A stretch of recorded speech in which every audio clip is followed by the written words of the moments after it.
I challenge myself to get rid of each and every excuse, and I am transformed by using this new awareness in many of my usual lifelong tendencies. I write with fury and with renewed enthusiasm this new book, Excuses Begone. Although it seems that he is also writing to himself. I act as a conduit and simply allow this material to pass through me. I'm going to take the begone excuses paradigm on the road with me to seminars I conduct around the world. I take people on stage and guide them through the paradigm and watch in awe as old habits begin to fade in front of thousands of people. An angry man with a short fuse agrees to remember his source of being, which is eternal sweetness.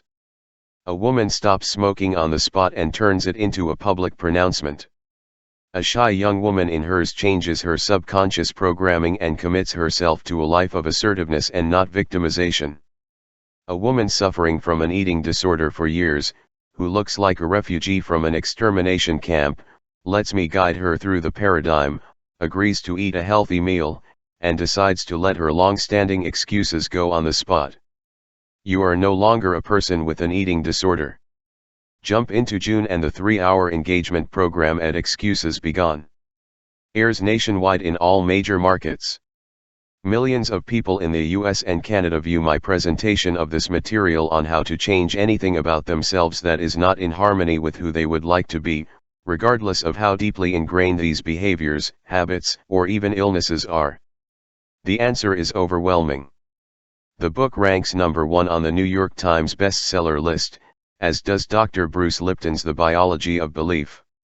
I am lecturing all over the world on how to apply the material in Excuses Begone. Paradigm, when I am presented with a totally unexpected gift from the universe, an opportunity to abandon all excuses to face a situation that I never expected or believed possible. 3 days after the national premiere of my PBS special, Thursday in June, I was at Dr. Kepler's office in Kihei, Maui. Some blood tests done during a routine physical exam revealed that I have chronic lymphocytic leukemia, CLL, a disease of the blood and bone marrow. I was informed that CLL is believed to be incurable and is expected to slowly get worse.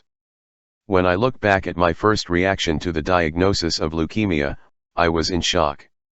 They told me that my life would have to undergo a serious change. I would start to have night sweats, frequent bruising, elevated white blood cell counts and fatigue, among other things. I would have to meet with an oncologist and maybe prepare for possible chemotherapy and bone marrow transplants. My life was being redesigned for me by a team of well-meaning doctors, and they were giving me a host of excuses that I could use to explain my deteriorating health, my lack of energy, and my inability to go on and do the work of empowering people and help transform the planet into a more God-made habitat. The same day that I received the CLL diagnosis report, I met a woman who was a nurse practitioner and wanted my support in her alternative medicine practice. She was using some of my more recent books, particularly The Power of Intention, with her patients and had come to Maui to see if I could help her. When I told him that that morning I received the news of my leukemia, he decided to come over to serve me. That there was no accident in our meeting. That same day I was walking in shock. Pam McDonald became my health professional and helped me redesign my eating habits to get the right nutritional balance to help my body heal. Pam wrote a very important book called The Perfect Genetic Diet, for which I later wrote the foreword, and presented her research and work to many of my seminar attendees over the next couple of years. This was indeed a divine appointment. He had spent more than a full year writing daily, creating a book designed to help people overcome their most uncompromising excuses. He was writing about being able to overcome any genetic predisposition and reprogram the subconscious mind to overcome the most ingrained early childhood programming by eliminating each and every excuse. Now I was forced to apply this same teaching to my own diagnosis of leukemia. I said at the beginning of Excuses Begone, therefore, the title of this book is really a statement for you, as well as for that system of explanations that you have created. It is my intention that all excuses disappear. A quote from Gandhi that has always stuck with me is, "My life is my message." And so it has been with me, Everything I have written has emerged from my own life experiences. Learn to overcome difficulties, rising above the ordinary, take on unpopular causes, defy authority, transcend abandonment, overcoming addictions, relationship struggles, and parenting issues. It was all being presented to me by a supreme source. For the first few months, I allowed myself to accept the protocol of how to deal with a body that has blood and bone marrow cancer. I started having severe night sweats, noticed more strange bruises, and became more easily fatigued. I quit my yoga practice for almost a year and traded my normally busy and exciting life for one of caution and even subconscious fear. And I read all the literature they send me on CLL, and somehow I embraced that it is incurable and will worsen the messages that are so rampant in the medical literature. I was talking on television about not having excuses to live an extraordinary life. I was promoting a book written with the intention of teaching others to erase each and every excuse, big or small, and I was still unconsciously adopting my own excuses, rather than seeing this leukemia diagnosis as a gift to emphasize the truth of what I had been researching and writing for the past 2 years. He had accepted that he could literally change genetic information. He had supported the idea that he could undo the initial programming. I taught these radical ideas in my writing, in a multitude of public lectures, and on millions of television screens. But for a brief moment or two, I forgot that I was instantly put into another great excuse factory called, I have a serious illness. Now I can see that a truth does not really stick to our consciousness until we experience it directly. All my research, writing, lectures, and pontificate meant nothing in terms of really understanding the message of living an unexcused life. This leukemia was a gift and, like everything else in my life, it appeared precisely on time. At the end of 2009, and throughout 2010 and beyond, I began to use this gift that was given to me, in a way that was beneficial to both me and those who were making themselves available to my teachings. I worked the begone excuses paradigm in myself, and I worked it in my writing and my speech as well. I asked myself the 7 questions, and these were my short answers to myself. Is the cancer excuse true? I can never be sure that leukemia has to slow me down or get worse. Therefore, the excuse may or may not be true. So I decide not to believe something that is as likely to be false as it is true. Where did the excuse come from? From the endless messages about cancer that flood the medical literature. From a part of the medical community that lives off cancer. From internet. Of the things that I have heard, etc. But the excuse did not come from me or my source of being, which is eternal well-being and divine love. What is the reward for using this excuse? By using the I'm sick excuse, I can take the easy way out. I can avoid dealing with my own inner capacity for well-being and healing. I can blame the food, the air, my parents, the water, and the fact that we are all forced to live in a carcinogenic world. I can get a lot of sympathy, and of course I can be right, which is the gigantic reward of the ego. What would my life be like if I couldn't use these excuses? This was the most useful for me. If I were unable to believe that I have to be disabled in any way because of this diagnosis, I would be forced to have thoughts like, I am as strong as I need to be doing what I choose. I have the inner capacity and connection to God to heal anything. I am a vigorous person who has all the vivacity and vitality to achieve whatever I set my mind to. Can I create a rational reason to change? Yes. Emphatically. My decision to live a life without an I'm sick excuse makes sense to me. It is doable, it will allow me to feel good, and it will allow me to be connected to God. And with God, anything is possible. Can I access universal cooperation to get rid of this excuse? Yes, 1,000,000 times, yes. How do I continually reinforce this new way of being? Create an inner knowing that removes all doubt. Living from my higher self and respecting my eternal divinity, having regular conversations with my habitual subconscious mind, and stopping when I am about to take the leukemia excuse and replace it with a conscious response that is fully aligned with my commitment to living a life.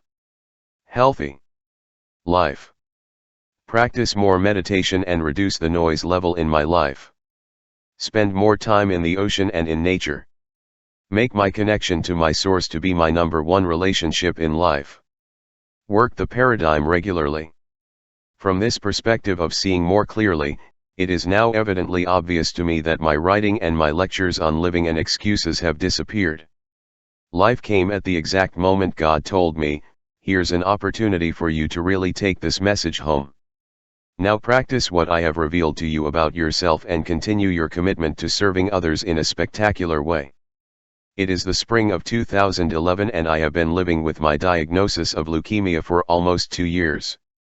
I have been the patient of 2 oncologists and I do blood tests for my white blood cell count on a regular basis.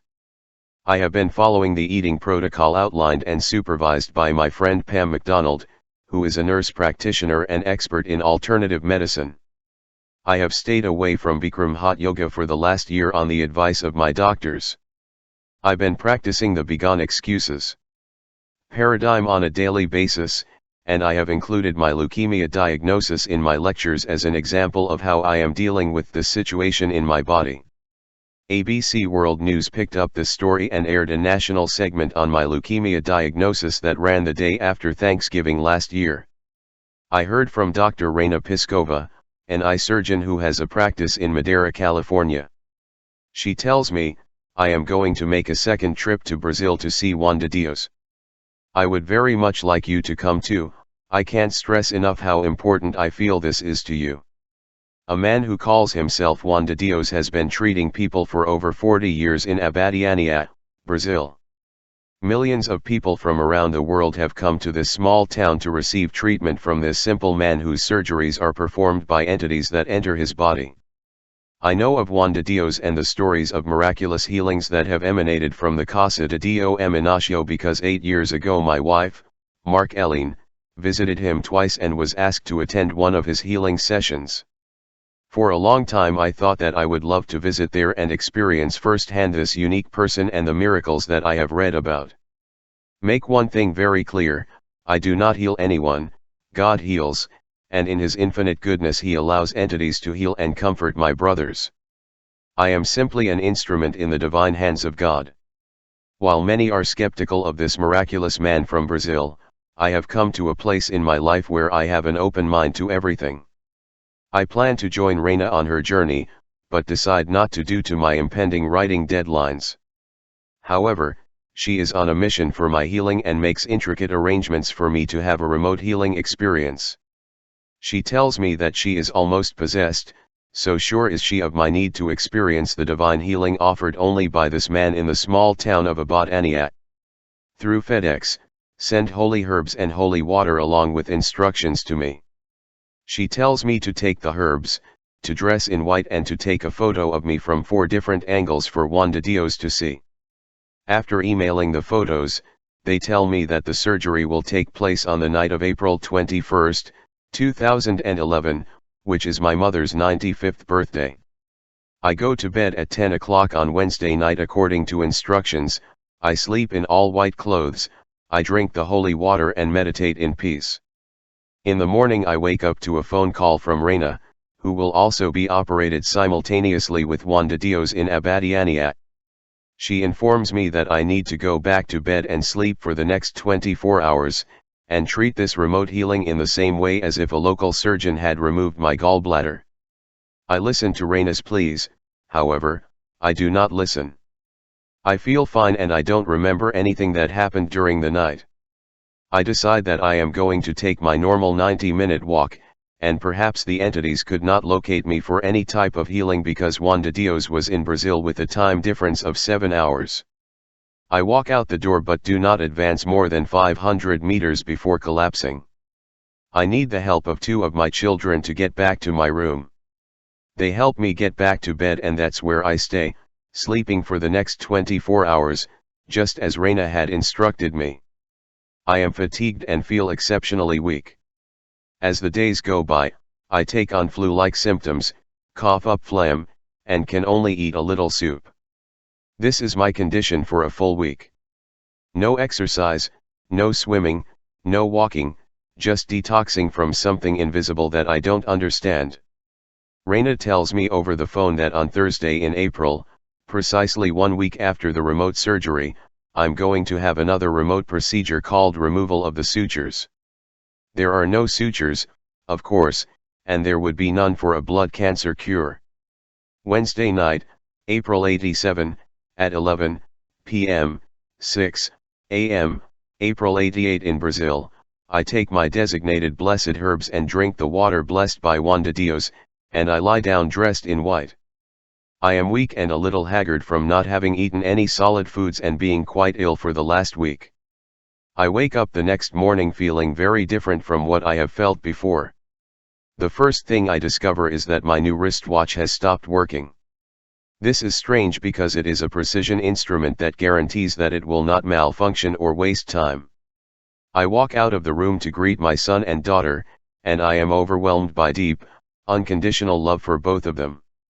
I reach out to hug them both and tell them how much I truly love them. Sans and Serena ask me, "Dad, have you been using drugs? You have no pupils in your eyes and your left eye appears to be scratched." I feel that I am pure love. My plants are pure love. The ocean calls me to come swim in this liquid love potion. My children look like angels to me. I feel strong, hungry, and totally happy. I have no idea what happened in my room last night. All I know for sure is that the world and everyone in it feels very different from anything I have ever experienced before. I am in a state of ecstasy every day since my suture removal experience several days ago. An annoying lawsuit disappears, and all I feel for this apparent adversary is love. I walk and swim with renewed energy, a greater sense of empowerment than I have ever felt in my entire life, and especially since the diagnosis of leukemia almost 2 years ago. Little more than a week passes and it is May of the year 2011, my first birthday. I'm in San Francisco to finish filming a movie called My Greatest Teacher, which is about how I found my father's grave in Biloxi, Mississippi, and was able to communicate with him and forgive him. I am in my hotel suite, sitting up in bed meditating in the wee hours of the morning.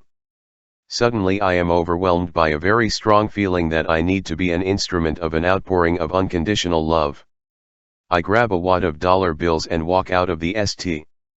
Francis Hotel, spending most of my birthday handing out love and money to the homeless. I give passionate hugs and listen intently to toothless men who are as grimy as you can imagine. I approach the ladies who are inspecting the garbage cans in Union Square for the possibility of a prize in the form of an empty soda can or a discarded plastic water bottle. I don't notice the dirt, I only see the unfolding of God in these empty eyes. And I'm so in love with everyone I touch. I spend all the money and go back to my hotel room and sit on my bed crying in gratitude for what I was able to experience today. This is the most memorable birthday of my years. 20 days have passed since the removal of the invisible sutures, and now it is May. I am sitting in my meditation chair and I hear a different inner voice telling me, "Don't go for a walk today. Now you can do yoga." I am visibly shocked. I have avoided my hot yoga practice under the advice of various medical experts for almost a year. I immediately get up and drive to the yoga studio in Maui that I once went to regularly, and complete the 1-minute session, doing both sets in each and every asana. I'm a little rusty, but thrilled to my core to be able to do what I love so much, minutes of intense exercise. I am living my enthusiasm and imbued with the energy of divine love. In the last chapter I briefly examined the 6th question from Excuses Begone. Paradigm: can I access universal cooperation to get rid of old habits? As I re-examine the miraculous events that led to my healing with Juan de Dios and the entities that work through him, I can now clearly see a fundamental truth. When we shift our energies to live off our original nature and practice the 4 cardinal virtues described by Lao Tzu, which include 1. Reverence for all life, 2. Natural sincerity, 3.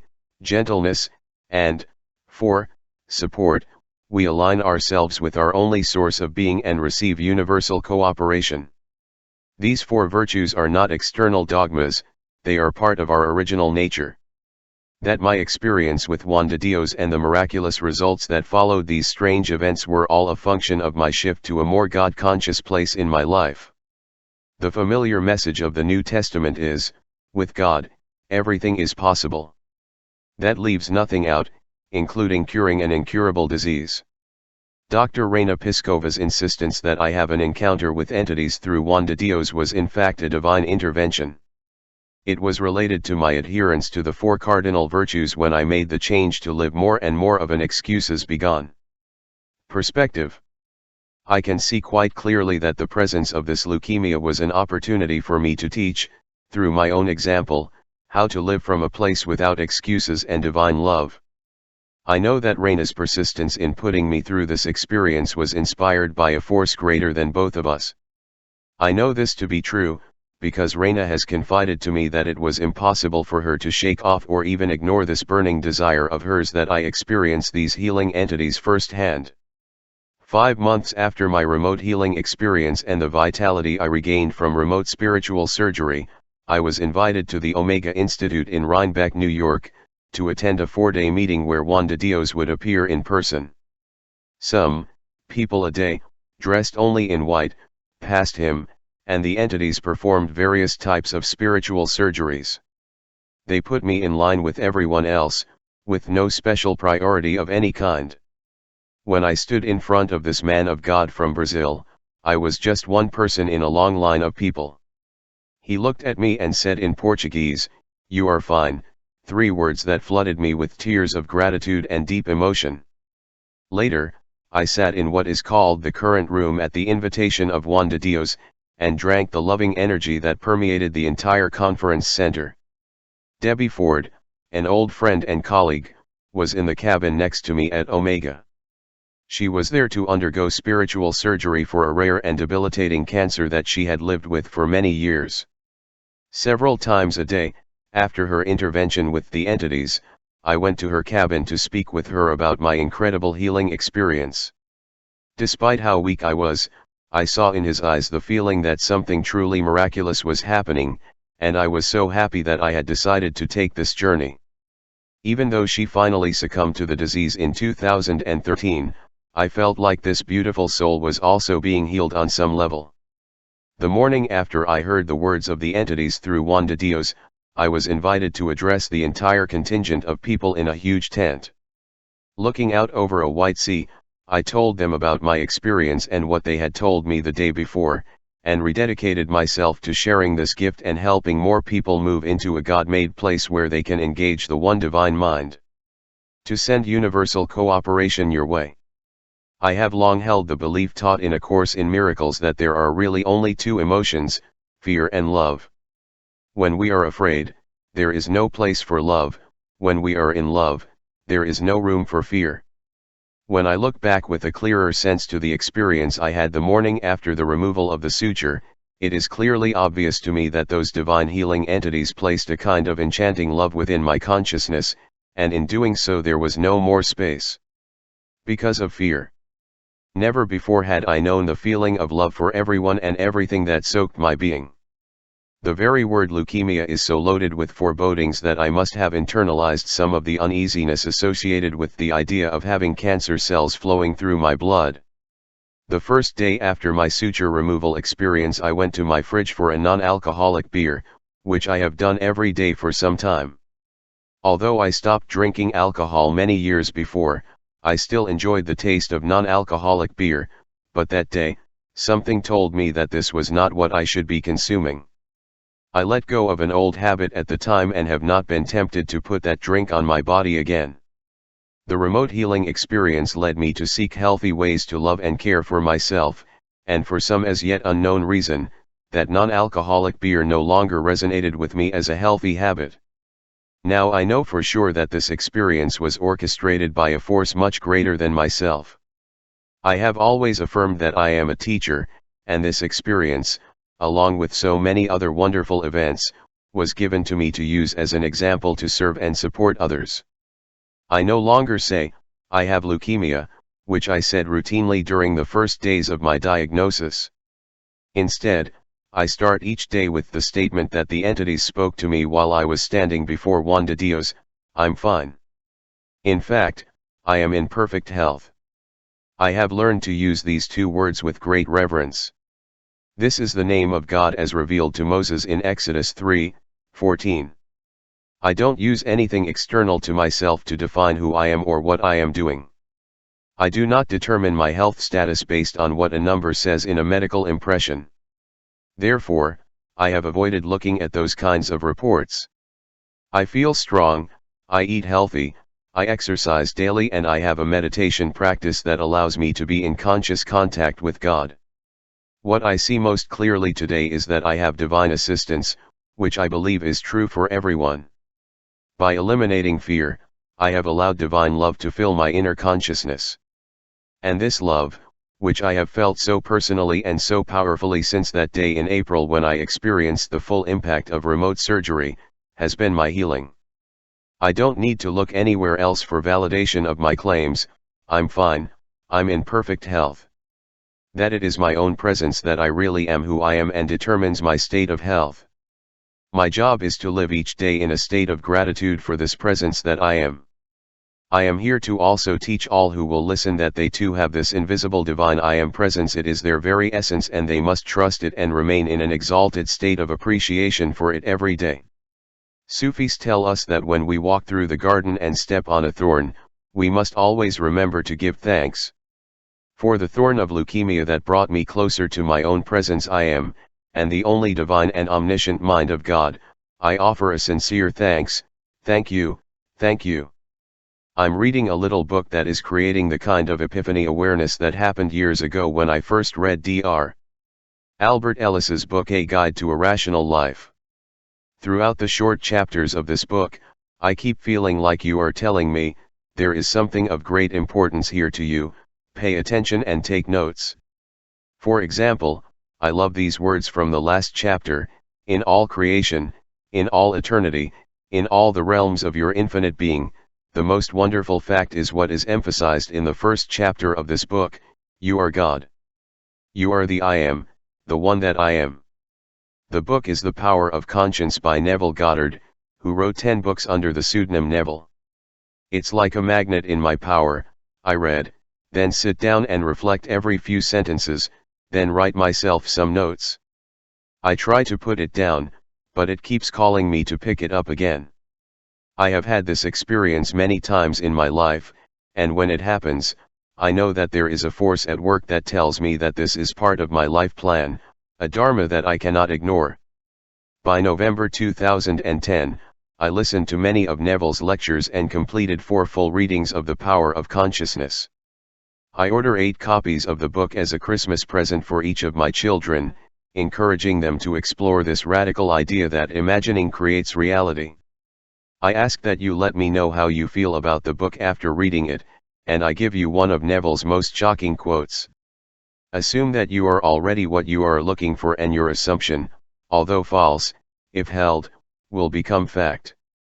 Each responds with the same sentiment, which is essentially, "Thank you, Dad.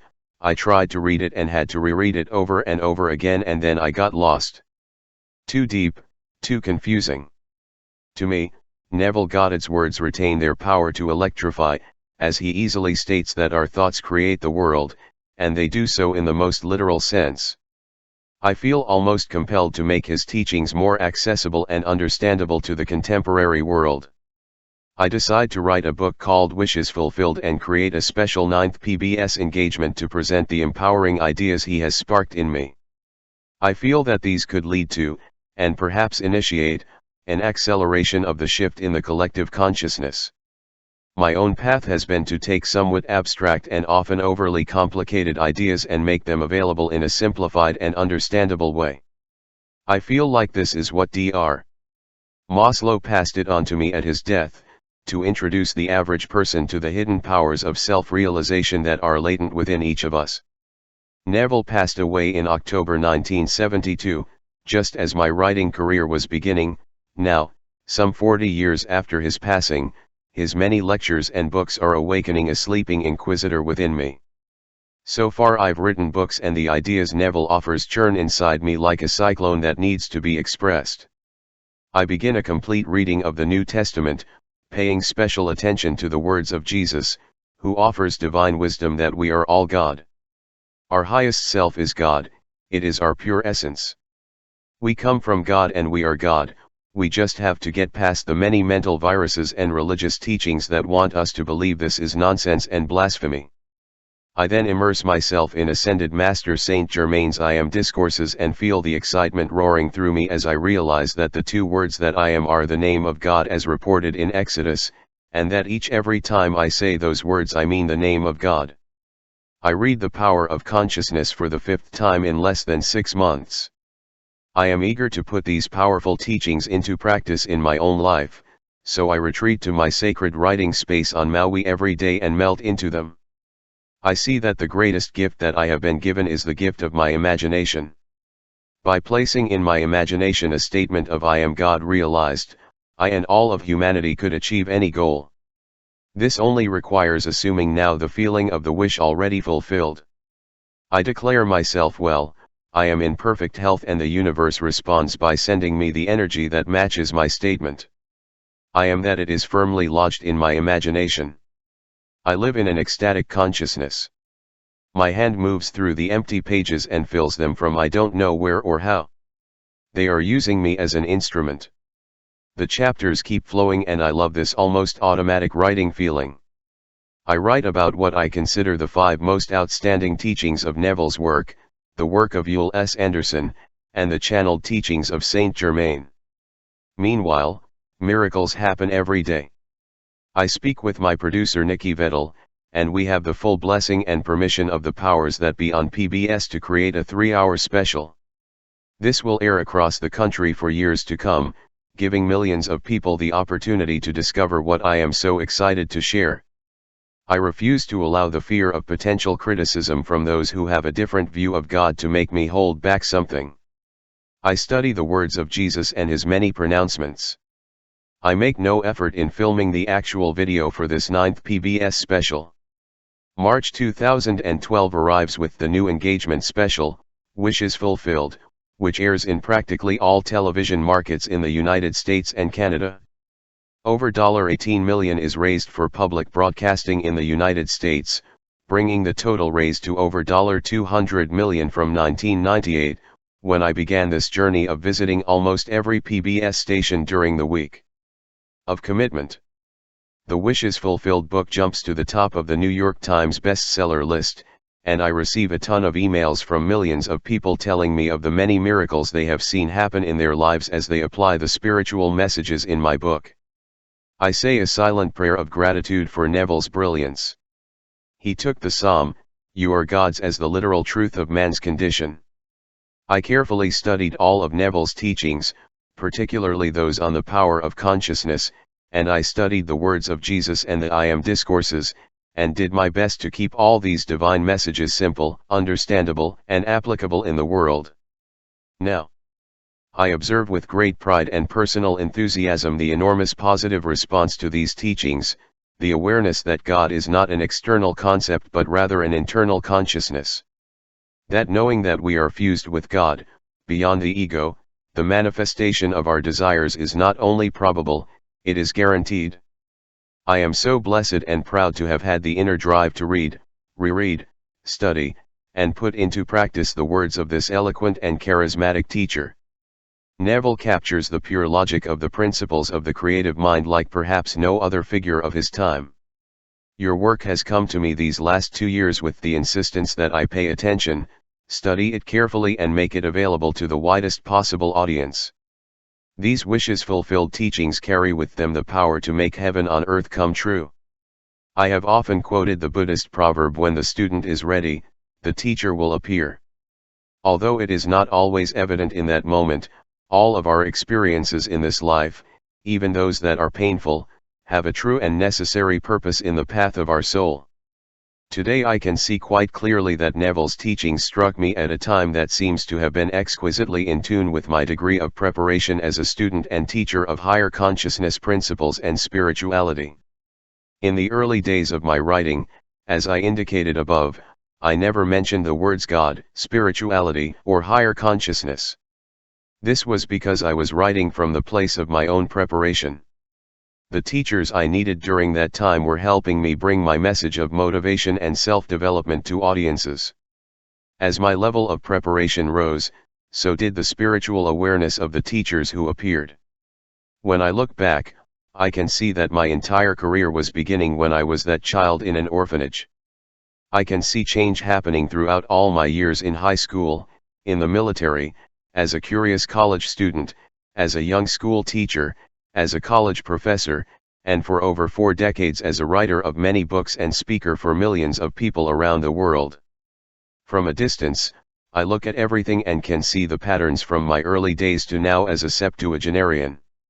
It has been a long-term journey, and now I clearly see the general motive. He couldn't see, at the time of every position he was in, how each step led to a higher rung on the ladder toward God realization. I went from never using or even considering the words God, higher consciousness, or spirituality to slowly introducing these ideas on rare occasions in my writings and prayers. I gradually shifted to a place where I was open to considering the meaning of writing about a relationship with God and discovering that the next step was to become more like God. From Neville Goddard and Saint Germain in the I Am Discourses, I learned the infinite wisdom of living from the higher self, that is, as a piece of God. Wow, what a trip! With the benefit of 20/20 in hindsight, I realize that 13 years before writing Wishes Fulfilled, I wrote a book called Manifest Your Destiny. This was my degree of preparation at the time. I was in the early stages of my transition from being a psychology and motivation-based writer to being a student and teacher of spirituality and higher consciousness. Back, I was focusing on getting what you want, emphasizing that when you learn the principles of manifestation, you will be able to do so using the 9 important components of the manifestation process. Each of these 9 principles of manifestation was and still is essential to living a life in which one can attract all that one desires. 15 years later, I was gradually shifting into the areas of God consciousness. The type of manifestation I explore in Fulfilled Wishes is based on my own inquiries into the works of the I Am Discourses and, in particular, the teachings of Neville Goddard. It's not about getting what you want by practicing specific principles. The theme of Fulfilled Wishes is that spirituality is not about manifesting what you want, it is about manifesting who you are. Now I know that all my desires for things come from an awareness of lack. That I am now whole and complete, and that the process of manifestation is about becoming all that I was meant to be, recovering my divinity, my connection to my source. Living a life of God realization is what true manifestation is. Dwelling day by day in thoughts of peace and love for each creature is the path of consciousness that leads to abundant peace. This is what I was supposed to add to my original book on the manifestation written years before. By thinking and acting as the creative source, I transcend the ego's desire for more and more physical things, and come to understand that I do not manifest what I want. I manifest who I am. By staying aligned with the Tao, or God, or the Divine Mind, I draw all the power of the creative source of the universe. It is my highest self. It is God, and when I live this way, I am.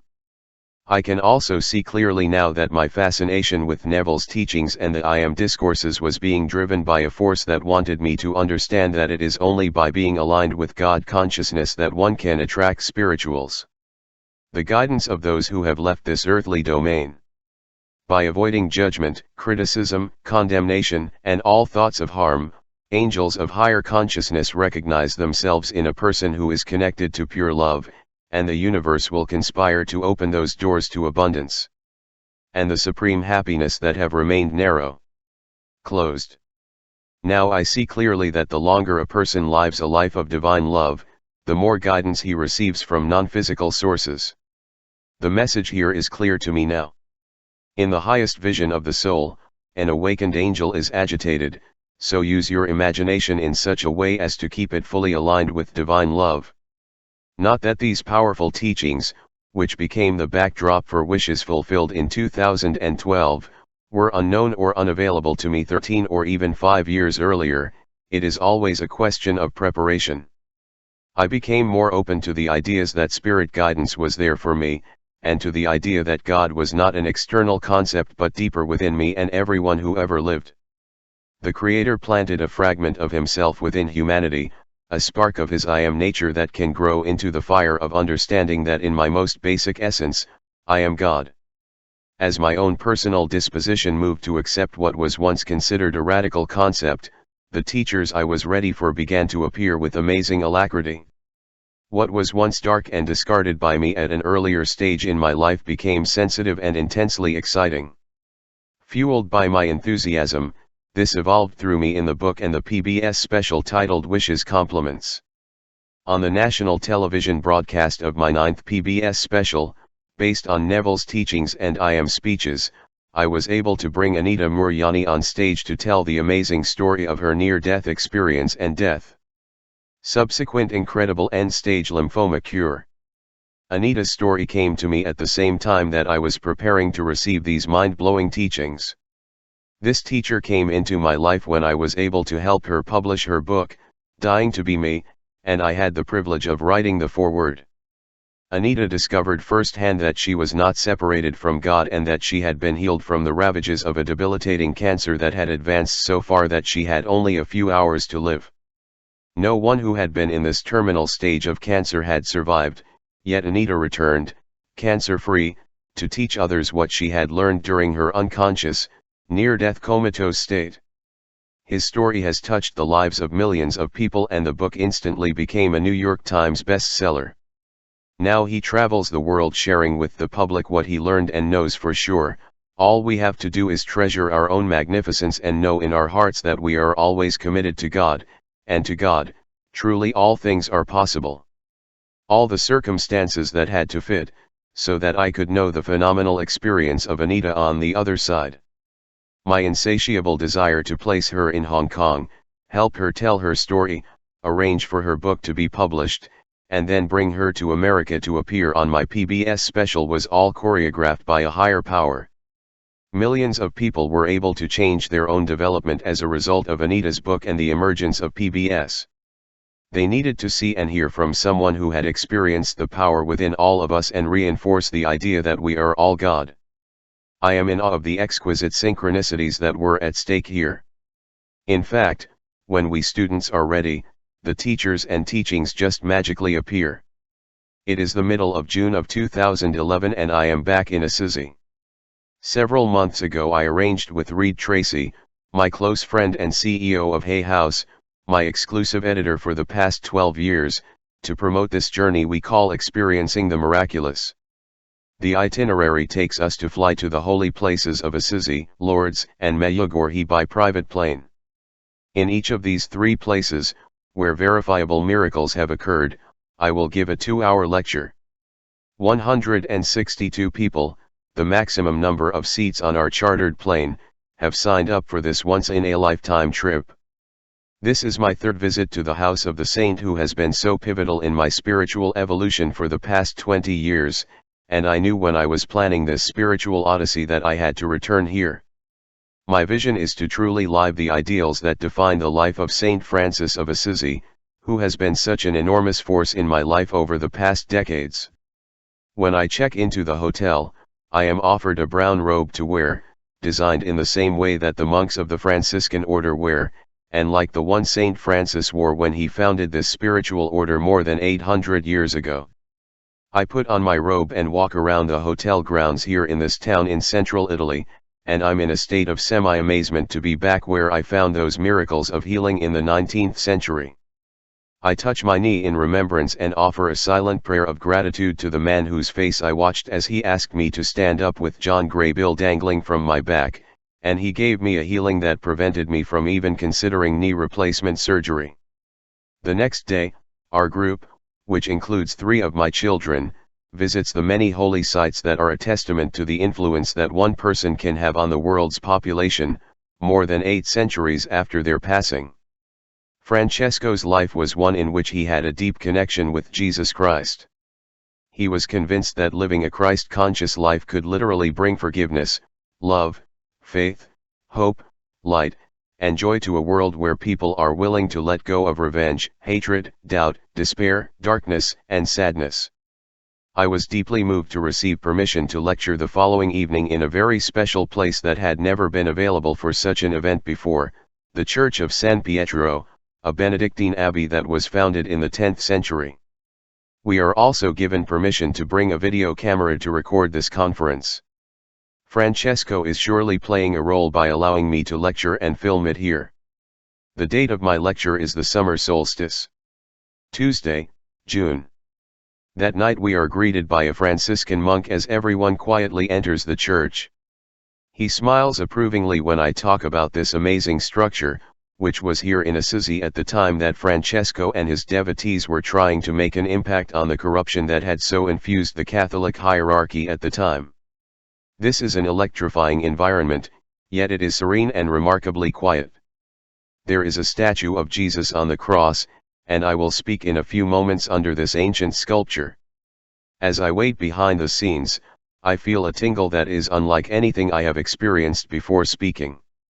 Before my lecture, my children Serena, Sans, and Sage personally gave me an affectionate introduction. Then I tell my long story with San Francisco and I feel like I'm in a supercharged energy field. I can't help the idea that he is here with me. As I prepare to wrap up my 2-hour video presentation, I read a deeply moving fictional story by Nikos Kazantzakis simply titled, San Francisco. It tells of Francesco's transformation from a young soldier who had nearly died in prison to a renouncer who gave up everything he owned and dedicated his life to repairing his church and living the message of Jesus without compromise.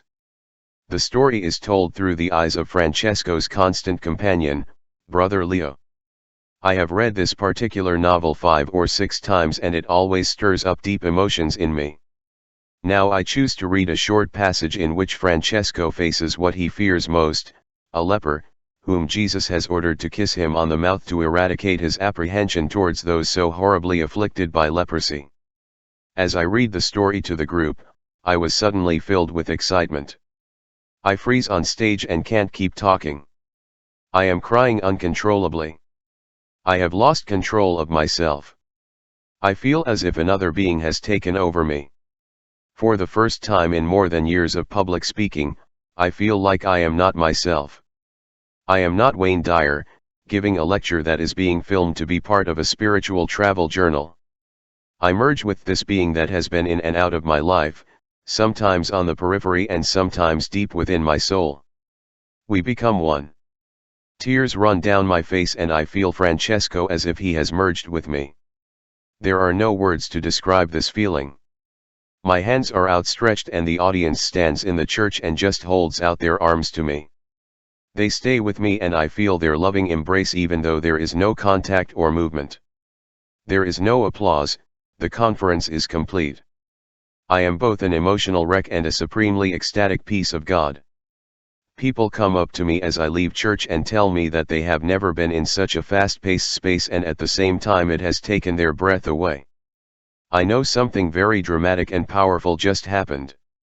I have experienced the merging of my inner self with a spirit that has long played a dominant role in my personal and spiritual development. The group heads to a restaurant, but I can't even think of eating. I take a taxi back to my hotel room, where I meditate for 2 hours. I'm not hungry. I feel drained, like I've somehow gone through a powerful detox procedure. I'm up all night reliving what happened in church and trying to figure out how I, as a seasoned professional speaker, could have so blatantly lost control on stage. There is a clear sequence of circumstances and events that led to my experience in the Church of San Pietro in Assisi, when I felt the presence of Saint Francis enter my body and leave me speechless and immobile as well.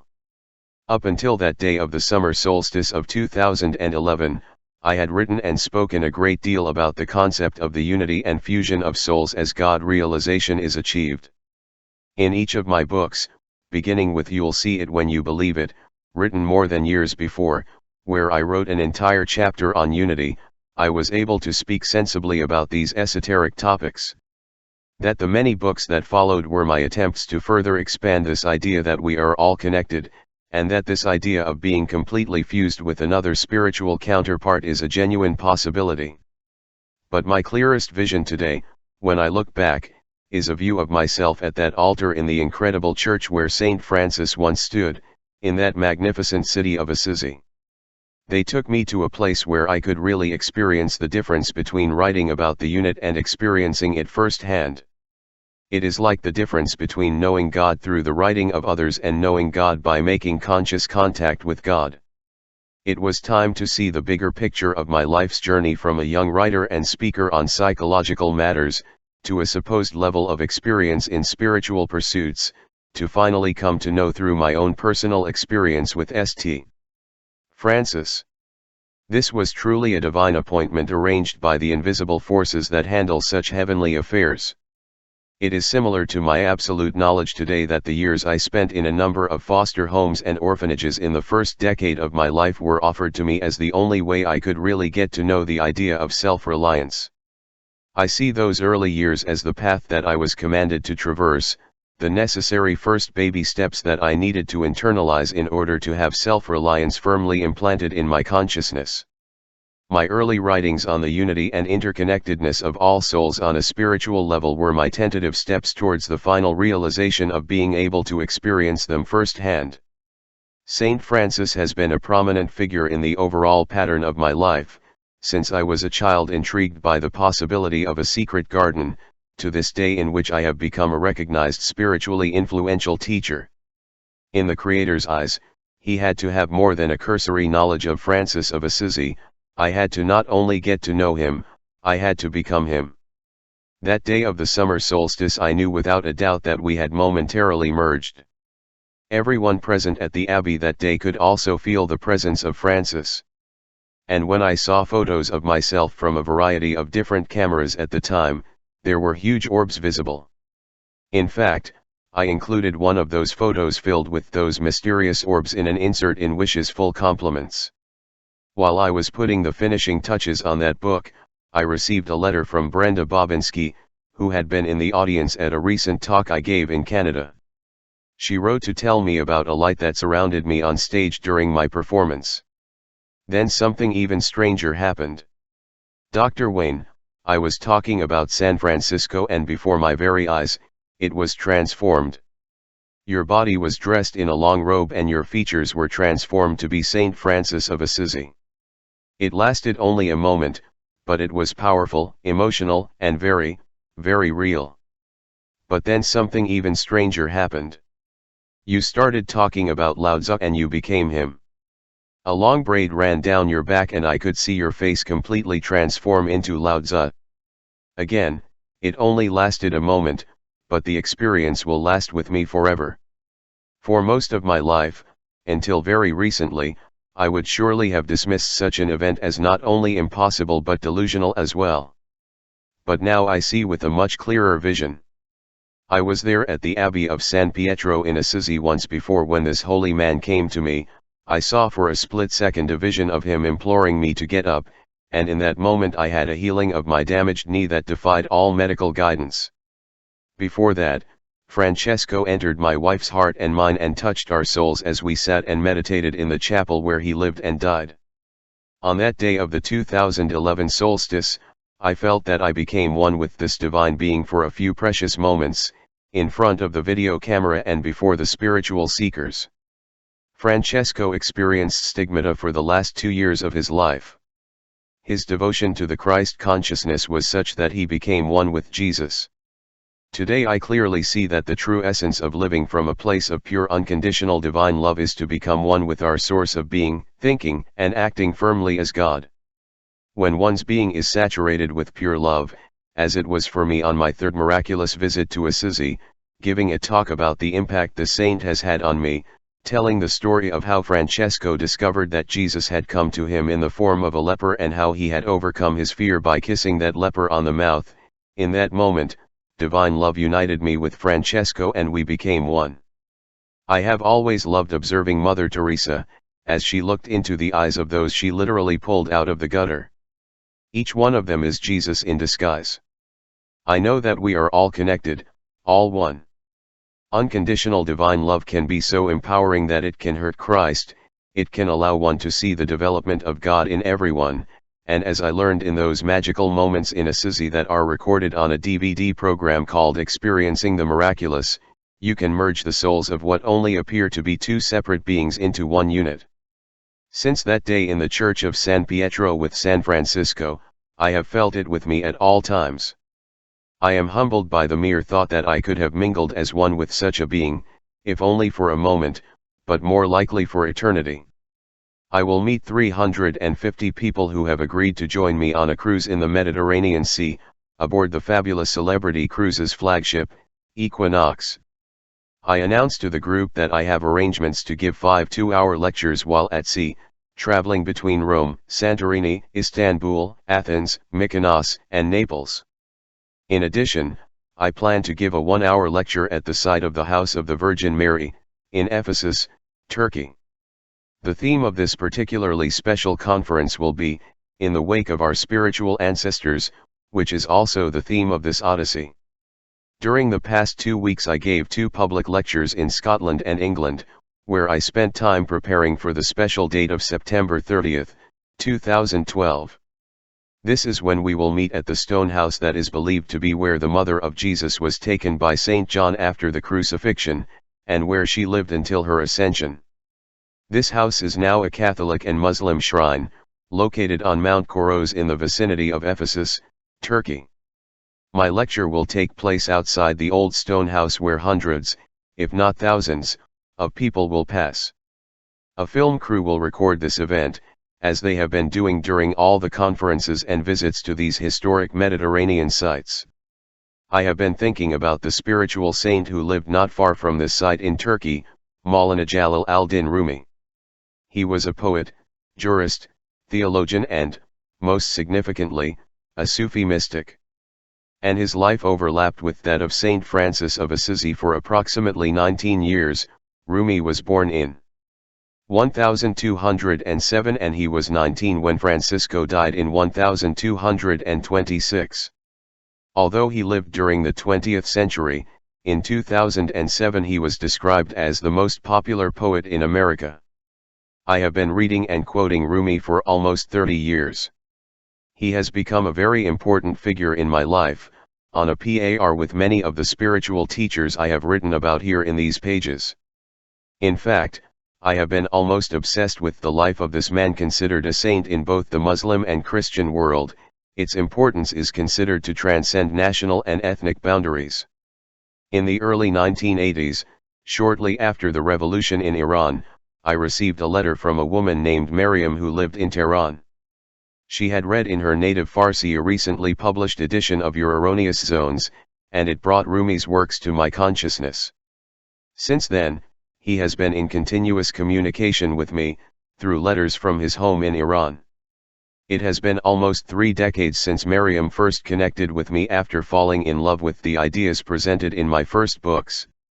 Although he lives in a country that seriously limits and discourages any contact with people from the United States, he has a deeply lasting love for me and for the works that I have produced over the last few years or more. Maryam had polio as a child and was unable to stand or walk from 2 to 6 years old. In a dream, a divine spiritual female apparition beckoned her to get up and walk, and she did, first in the dream and then also in her waking physical state. She sends me Rumi's poetry, and dreams of one day meeting who she calls her Shams love. He seems to have developed the same kind of relationship with me that Rumi had with the great spiritual master Shams of Tabriz, who was the inspiration for much of Rumi's vast array of poetry. At the age of, Rumi met her teacher Shams, and it was said that this meeting would change her life.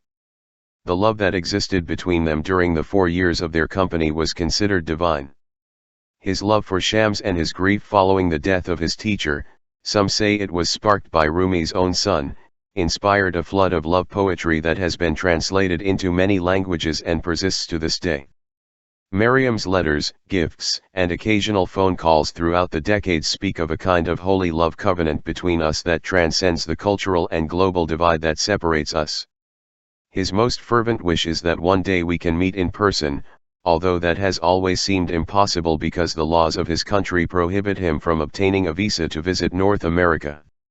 On the morning of September 2012, our group is preparing for a tour of the charming old city of Istanbul, which I have not seen since I lived in Karamursel in 1974, when I was forced to bribe my departure from Turkey due to the impending war with Greece over the erupting crisis in Cyprus. I am about to board my bus when a head-covering woman stands in front of me with a handwritten sign that reads, "You will see it when you believe it." She asks, "Do you know who I am?" When I find out it's Miriam, we are both overwhelmed with joy. It turns out that he was able to obtain a visa to come to Turkey and has waited all night to meet me in this crowded port with thousands of visitors. One person in our group was unable to come to the bus tour due to illness, so there is an empty seat. Miriam spends the whole day with me and my daughter Serena, and we tearfully say our goodbyes at the end of our visit to the amazing Blue Mosque. I return to the ship and continue my preparations for my conference at the House of the Virgin Mary in Ephesus. I have completely immersed myself in the works of Rumi and Shams of Tabriz, and I select the poems and stories that I want to include in my presentation. I feel the presence of both Rumi and Shams, and Miriam after seeing her for the first time after so many years of communication, especially related to the teachings of these two spiritual ecumenical giants. These teachings go far beyond religion, they represent the very essence of divine love, which is where I see myself now. A student and a teacher of a kind of love that never changes, never varies. It is the same love that is directed to all humanity from God. I arrive in Ephesus via this magnificent cruise ship, a literal floating city, and again I board a bus. Our group will spend a full day in this ancient city, which hides the remains of a Neolithic settlement dating back to 6000 BC. It also contains the largest collection of Roman ruins east of the Mediterranean Sea. It is a fascinating place to see and remember that only an estimated percentage has been excavated. As I walk to my bus, I once again see Miriam. He has changed his plans to fly back to Tehran and has taken a flight, a train, and a bus to accompany me on this visit to Ephesus. Of course, you also want to attend my lecture on Rumi and Shams, as much of it was derived from the material you have sent me for almost 30 years. I think about the time, trouble, and expense that Miriam has been through, and I look at her and see the sheer joy she feels at finally fulfilling her lifelong dream of meeting me in person. I am in a state of shock and excitement.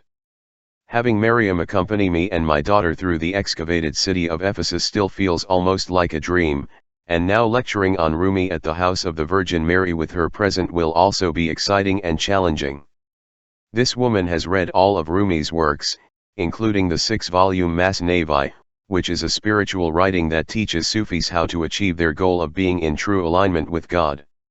We took a bus to the top of Nightingale Mountain, where the House of the Virgin Mary is located in a natural park.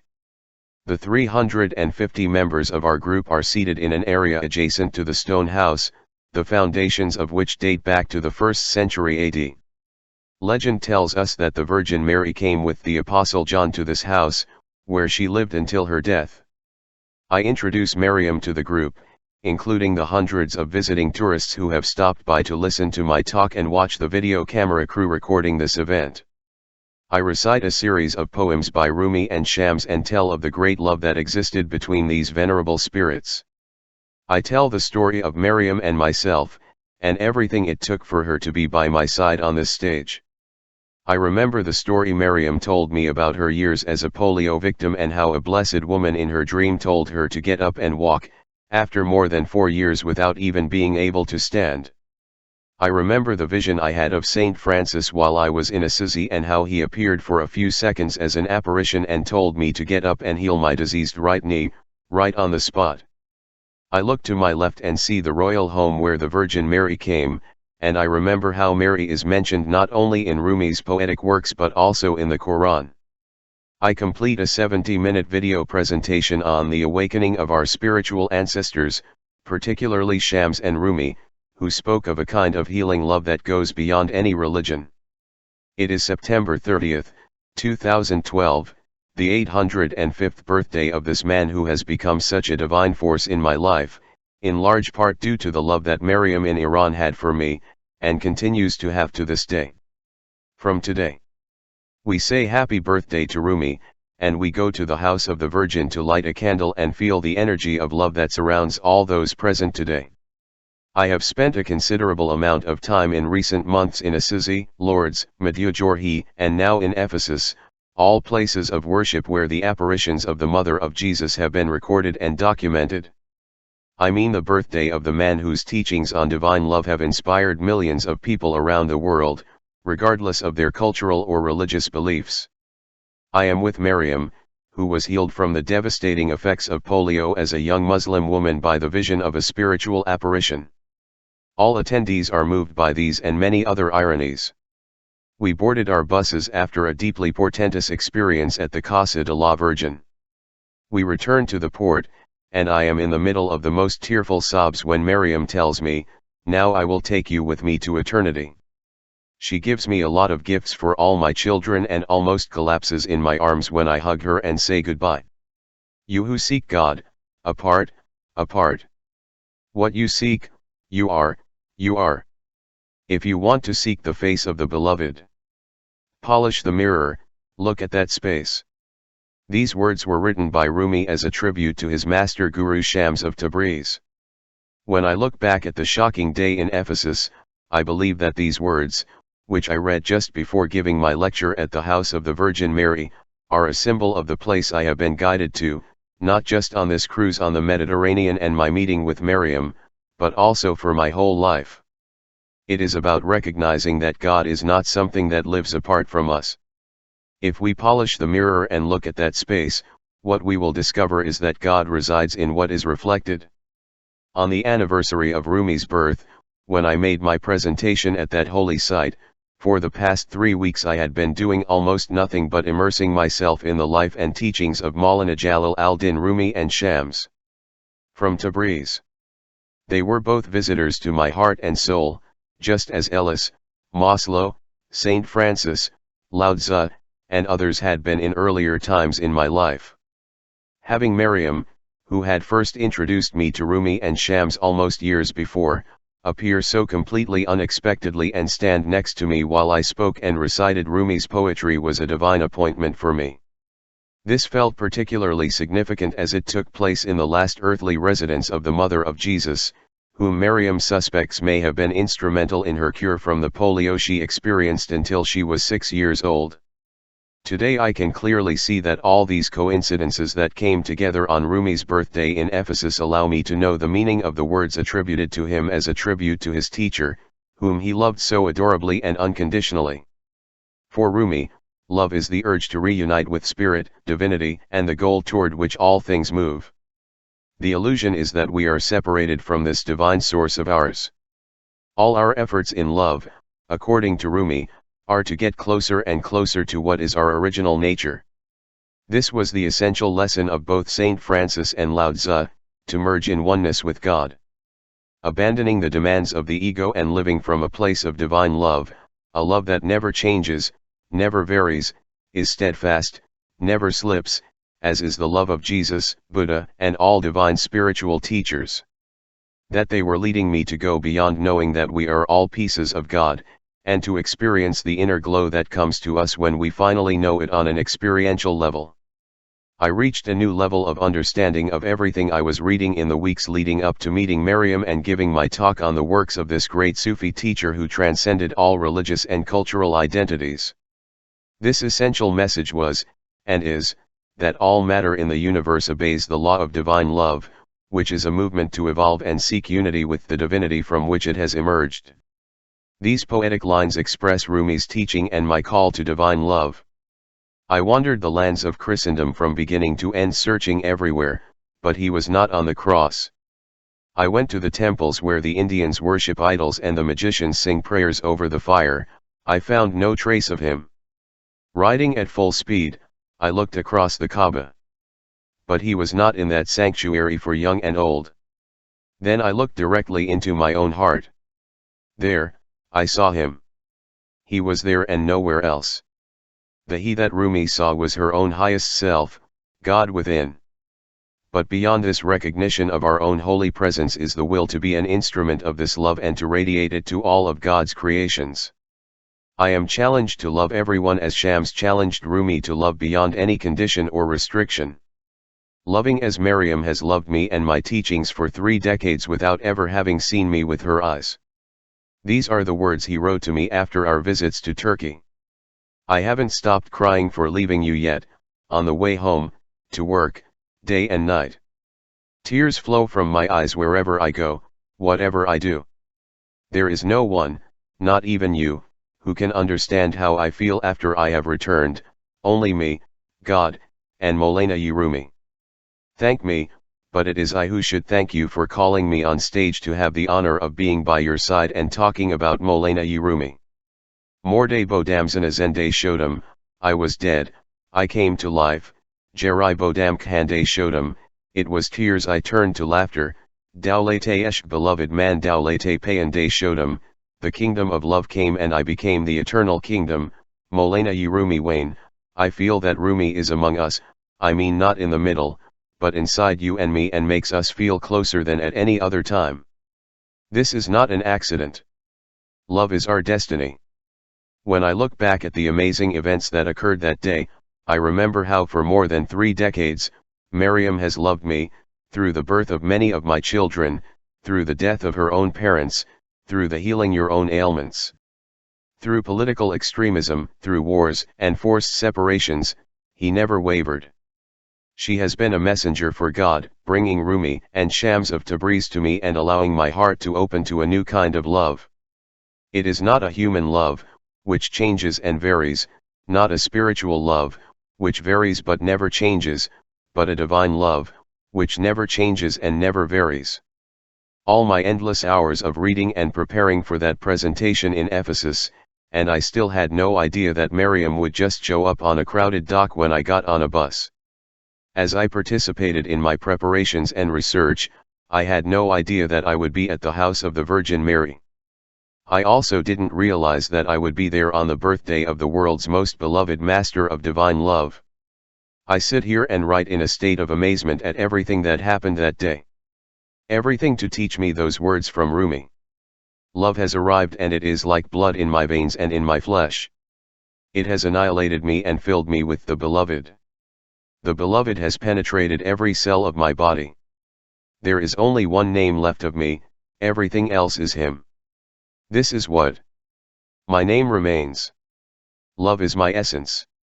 And it is my destiny to practice and teach divine love. After.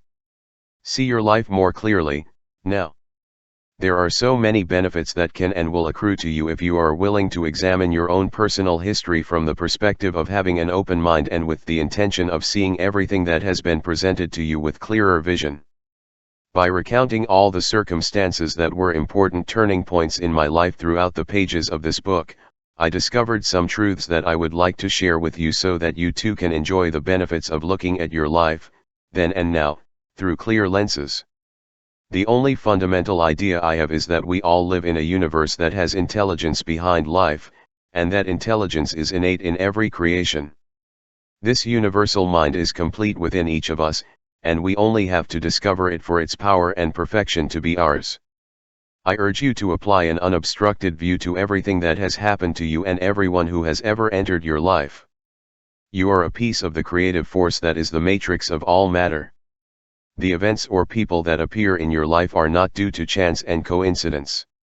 Armed with this awareness that accidents cannot occur in a universe that is being directed by a conscious intelligent mind, and that there is some kind of purpose associated with everything that comes into your life because you are a part of this matrix of all matter, you can begin to do what I have been doing throughout the writing of this book.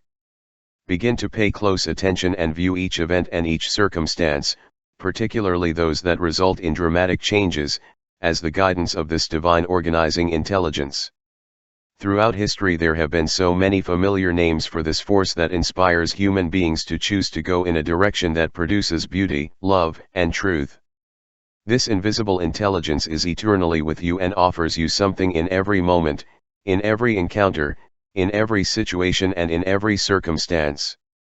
There is something right in front of you, staring you in the face, offering you the option of grabbing yourself and getting on board to travel in a new direction, or ignoring it and ascribing it to nothing more than chance. As you take one more attitude, you will see every aspect of your life very differently.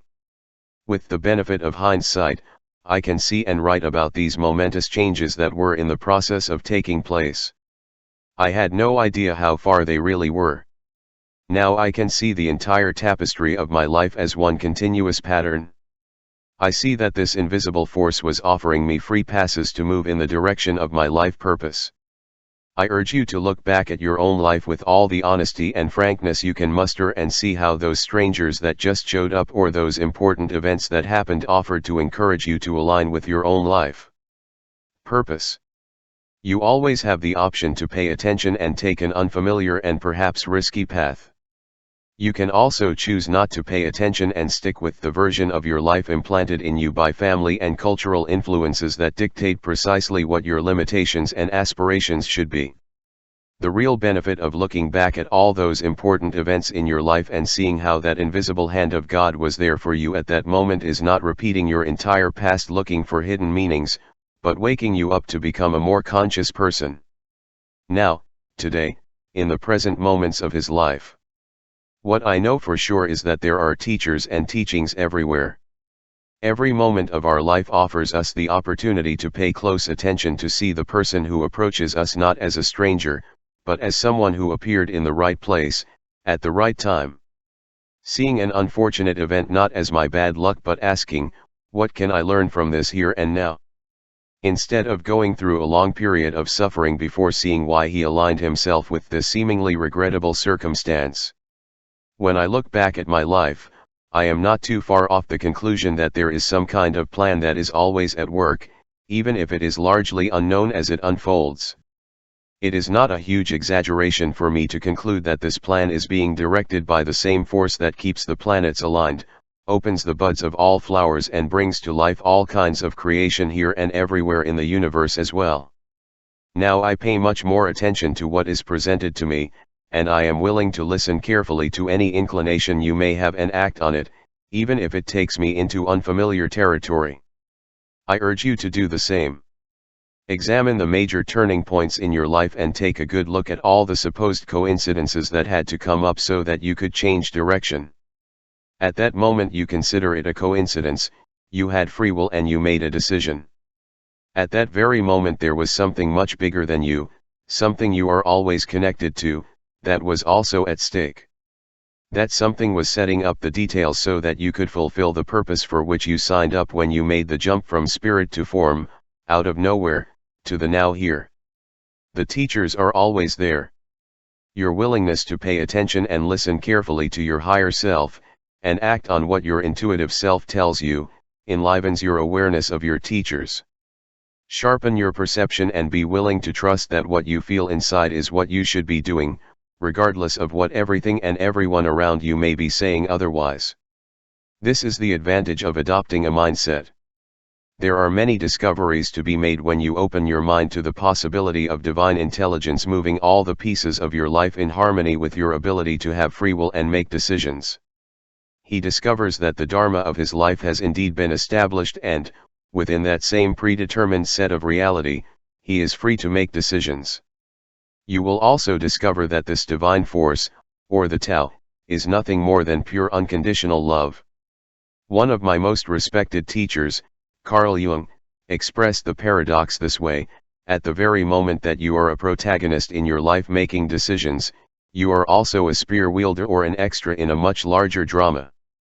You are condemned to make decisions. This love is limitless and infinite, and when you think and behave in a way that matches this divine love, that is when you are able to draw guidance from this realm to help you direct your life in a God-realized way. It is in these moments of pure love that you can experience miraculous events. This is when the angels of the divine realm of spirit can be there for you and you become aware of their presence. It is in these times of unconditional generosity, or when your inner focus is exclusively on, how can I reach out and serve? Instead of the ego's selfish demands, saying, what's in it for me? May these guides of pure love recognize themselves in you and come forward to put you on your way to resurgence with your original source of being, with God and your designated guides. Throughout my life, It was when I suspended and tamed my ego that miracles occurred, and it invisibly urged me to make a change in my life path. I urge you to look at the events in your own life, even from when you were a child and up to the present, and examine what was happening within you that propelled you in a new direction. So, and this is of the utmost urgency, become aware of any of your own inner thoughts that are critical, or condemning toward any of God's children, including yourself. When you are able to shift your inner thoughts towards unconditional love, even towards those who have been designated as your enemies, you will open yourself to the guidance that pushes you onto the path that leads to your own self-realization and God-realization. This is the advantage of seeing with clearer eyes. It can help you now, in this present moment, to get away from a path that leads to self-sabotage. As you change the way you look at things to stay in that place of divine love, the things you look at begin to change as well. This is because in these higher vibrational frequencies of unconditional love, you are vibrating in unity with the source of all, that which we have come to call God. As I have said many times in writing this book, with God, with love, all things are possible, and that includes attracting angels of love to guide you in the moment. Seeing your own life more clearly implies being very aware of everything that creates excitement in your being. If it excites you, the very presence of that inner emotion is all the evidence you need to remind you that you are aligned with your true essence. When you are following your bliss, you are more willing to receive guidance from the spirit realm. This is called synchronicity, a state in which you almost feel as if you are in a collaboration agreement with destiny. This has been the primary story of my own life. When I listen carefully to those internal signals, they seem to tell me, that is why you are here, now you are truly aligned with your higher self, there is nothing to fear, just do what your emotion tells you to do. And that is precisely what I have done in recapitulating the seemingly disparate events that have formed the entire tapestry of my life thus far. For much of your life, you've likely been careful to follow your inner passion, because you've been programmed since childhood to follow someone else's idea of what you should be doing. His family, his culture, his circle of friends, his immediate surroundings, all conspire to chart the path of his life. When you've ignored that programming and followed what your inner enthusiasm dictated, you probably thrived in a more satisfying way, even when you were criticized and judged as selfish. When I look back at many of the decisions that I made that led me down a very different path, it is clear that I was making those decisions solely on the basis of what seemed right to me, which made me feel passionate and enthusiastic, even when the potential for failure and disappointment was a real possibility. See your own life more clearly today, right here, right now in this moment, refusing to ignore what awakens passion and enthusiasm within you. You came here with music to play, so when you begin to harmonize with what only you hear in your mind, listen carefully and stop on its way and be willing to take the first step in the direction of those synchronic calls. This is your highest calling self. This is your resurgence with your source of being. It may not make any sense to those around you, and it may even seem ridiculous to you too, but know that in the end you will not be disappointed. In fact, whoever and whatever you need will eventually appear in their unforeseen divine perfection. Even if nothing seems to be going well and everything seems pessimistic, stick with your excitement. Declare that you are in a state of faith and trust, ponder your vision, and support will finally be available. The reason it serves your inner enthusiasm is because in those moments, which only you know, you are aligned with who you really are. During your life, as in mine, there have been special teachers who have repeatedly made themselves known. I have detailed how St. Francis of Assisi, Lao Tzu, Jalal al-Din Rumi, Abraham Maslow, Dr. Mildred Peters, Albert Ellis, and many others have continually come forward and presented their offerings to me precisely when they have been most needed, and when it became clear that he was finally ready to accept and implement his divinely inspired guidance.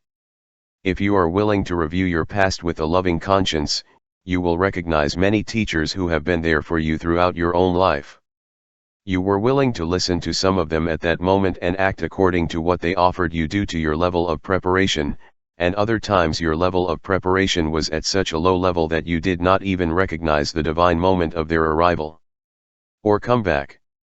Begin now to become aware of and welcome the help that is continually made available to you in your daily life. After spending most of the past year reviewing the many teachers and teachings that have influenced the overall path my life has taken, I can clearly see that I have been in some invisible ascended master training since my arrival here. In May 1940. And you too. We all originate from the same source of divine love.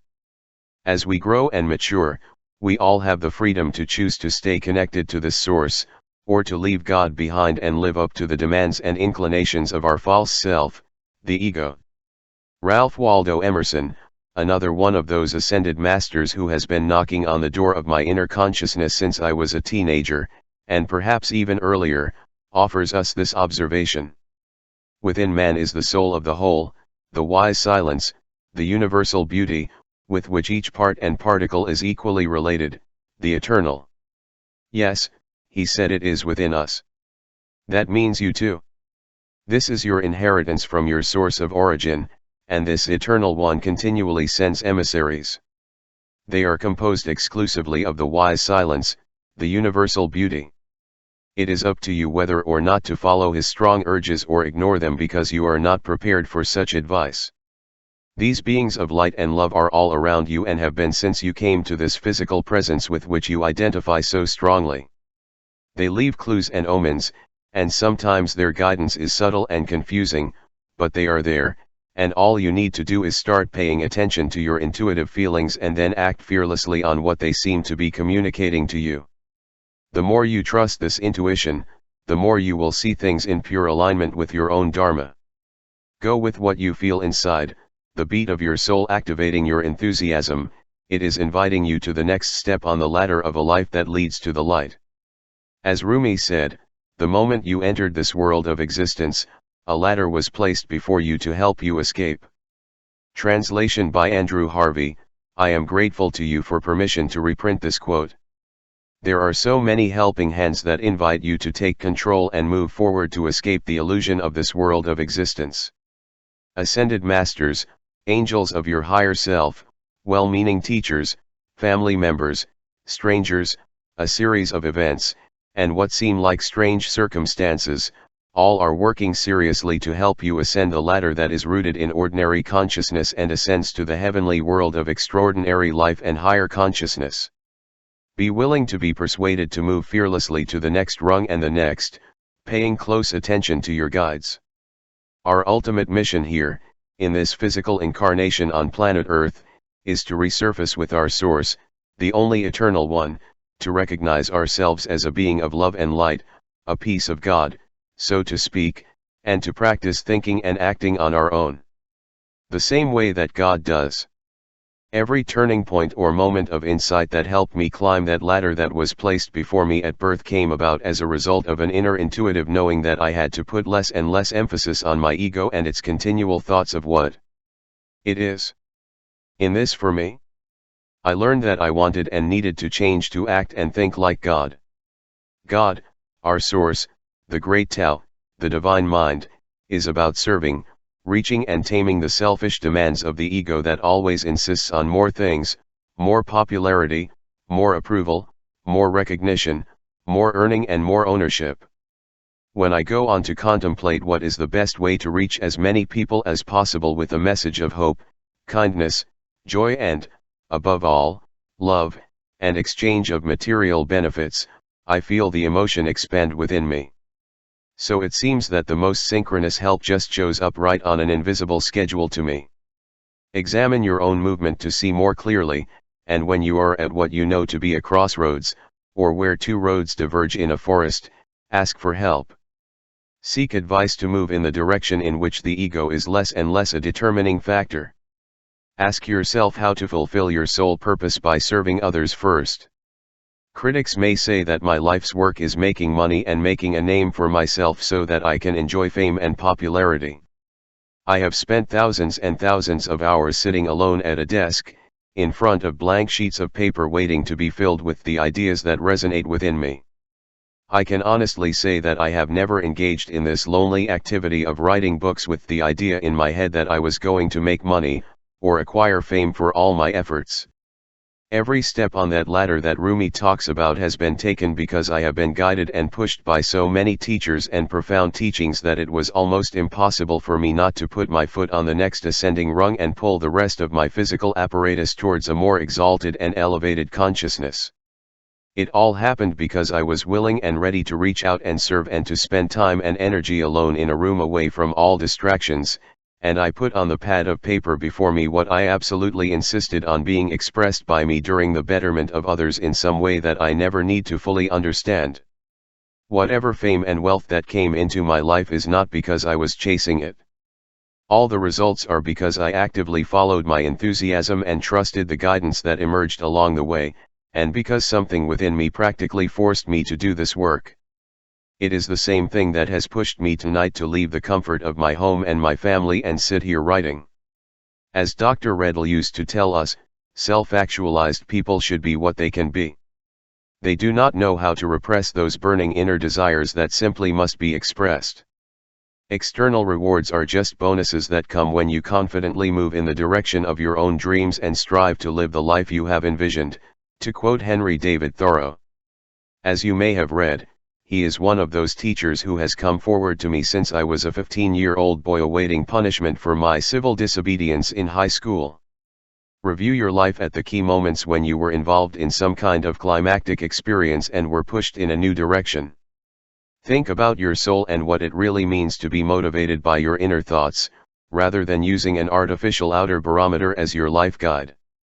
Promotions are nice, salary increases are, of course, welcome, a gold watch is a good symbol of a long and devoted life, a grade on a transcript, a trophy, and many more are external indexes. They do not calm or satisfy your soul. Your soul is not finite, it has no form, it has no beginning or end. It needs to expand, grow, to avoid being labeled or compartmentalized. Every move I made in my life was in the direction of greater freedom that gave me the ability to decide for myself where to be each day, what to wear, how to speak, how my writing would develop. These were thrusts from my soul, the invisible inner part of me that is infinite and therefore always seeking expansion. Stay in touch and honor the call you feel deep within you. Ignoring that will make you feel like a prisoner in your own body and in your own private world. Your soul is miserable when it is confined, tagged, or told what it can and cannot do. Its main theme screams, "Don't lock me up." As you begin to see more and more clearly not only how and why your life took all its twists and turns, but what direction it will take from now on, you will see that your soul will never divert you. This is because this is really who you are, not your accomplishments or possessions, but that inner sense of purpose that seeks vastness and expansion. Listen when he calls you at a certain address, or when he sends you a teacher, or sets up a synchronous series of events.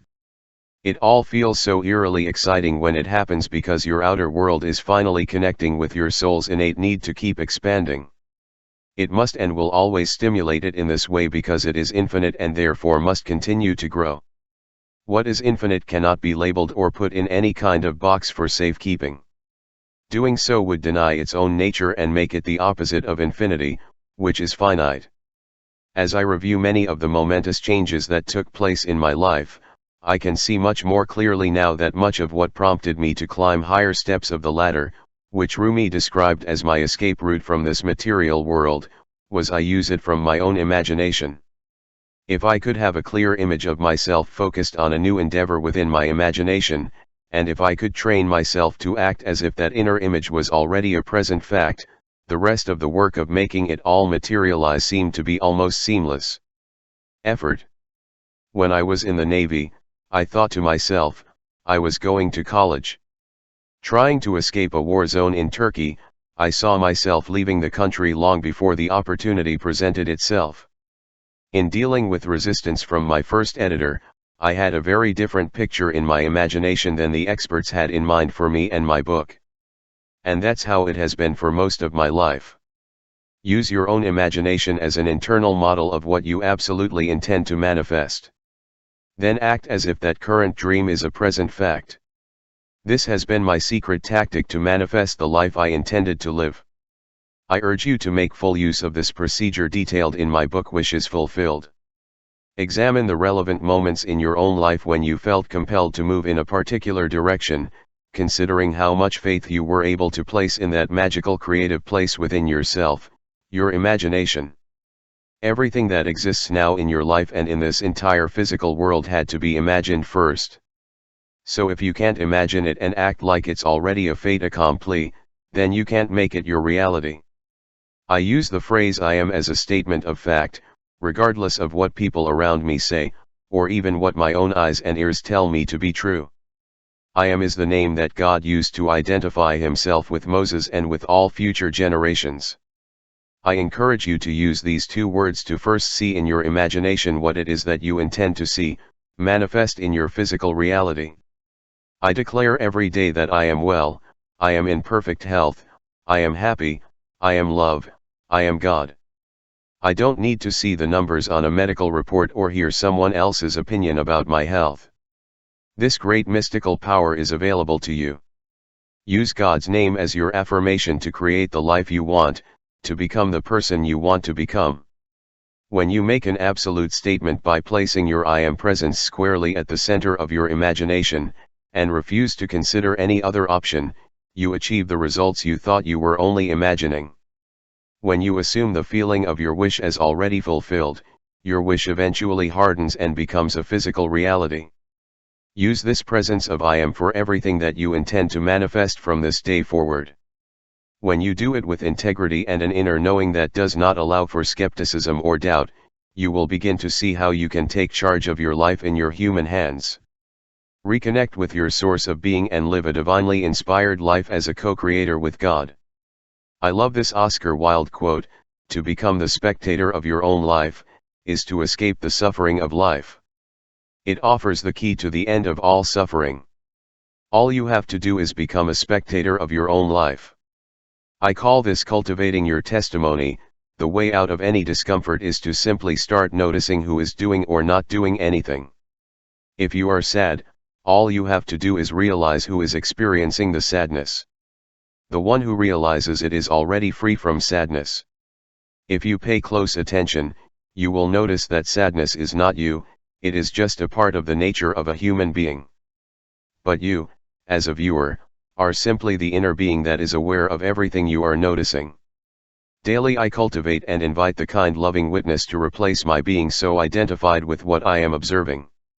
Who I am is an invisible and formless piece of the great divine mind, the Tao, God. When I observe everything that I envision before me, not as what I am attached and connected to, but rather as an attentive and curious viewer, I eliminate my potential suffering. My attachment to the result dissolves. All beliefs that I am unworthy are removed and I answer the question, who am I? As Michael Singer so lucidly did in his exhilarating book The Untethered Soul, I am the one who sees. From here, somewhere, I look outside and am aware of the events, thoughts, and emotions that pass before me. This is where you and I live. This is precisely how you come to see your life more clearly than ever. Just notice, and then see who is noticing, and remember that this is you, this is your true essence. I have noticed throughout the writing of this book and in reviewing many of the salient factors that pushed me to a higher rung on the ladder, that the less I identified with what I wanted to achieve, the freer I was to allow it to manifest. By simply sitting and watching as an interested but detached viewer, I was often able to go far beyond even what I was noticing.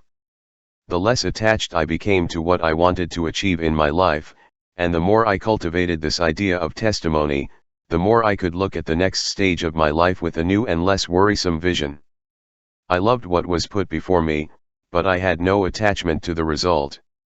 As I come to the end of looking back at my life thus far, I am grateful that I have been able to see so much more clearly how and why so many of the events, circumstances, and teachers appeared to guide me in this path of self-discovery. All my life I wanted to feel the thrill of being a person who would and could make a difference in this world.